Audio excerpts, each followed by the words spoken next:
these are our handstand walk or wall walk progressions. And there's an option in here for you. Whatever ability level you're at, whatever body weight you're at, there will be one in here for you. Option number one, the easiest one, I suppose the very, very easiest one would be to start in a push-up position and walk into up to here. But that really places very little resistance on the shoulders. So really, I think option number one that should be accessible to most people is to put the feet up on a box. Start in a good body straight position, reaching the shoulders forward. So you don't want the shoulders to be sagging out of the back. Try to keep what we call a hollow body, like you have a scoop out of the front of your body, reaching the shoulders forward, having like sort of a round in the upper back, but really reaching the shoulders forward as opposed to letting the shoulders sag backwards. And that is universal. This is true for all of our handstand positions. Feet on the box, body straight, a little bit of a hollow body reaching the shoulders forward. We send the hips up as we walk the hands to bring the whole body vertical. And you try to place as little, try to place as little weight on the feet as possible as you can at the top. Try to put your chest through and bring everything straight. Walk the hands back down, straight. There's one rep. Walk, walk, walk. Think about drawing your feet towards you as you walk so that the feet don't go sliding backwards across the box. Think about drawing the feet towards you, walking back out to straight. This is option number one. Option number two would be our wall walk.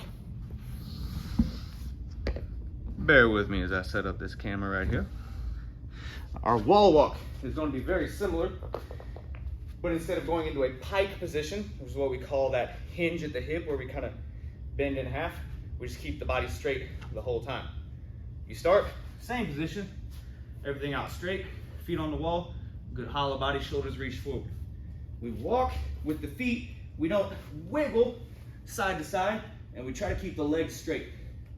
As you walk the hands towards the wall, try to go far enough that you can touch the nose to the wall and shrug up at the top.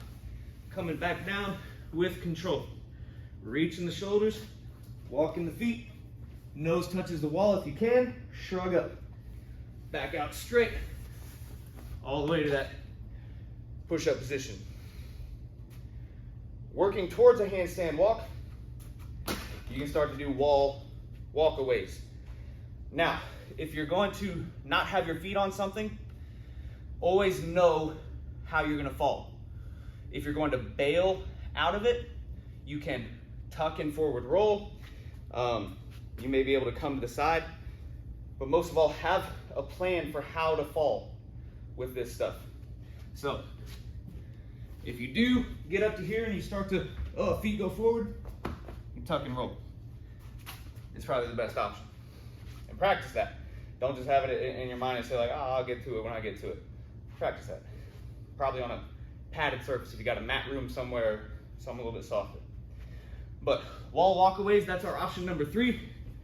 You wall walk up, get to here, start to take the feet off the wall and see how far you can go forward without having to rely on the wall or without falling down. And of course, our final handstand walk progression would be a handstand walk. You guessed it. Sit.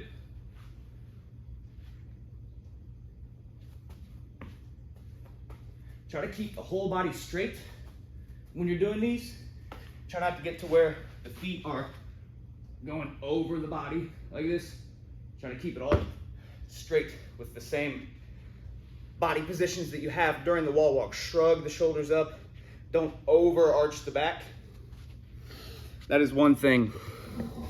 Returning to this wall walk very quickly.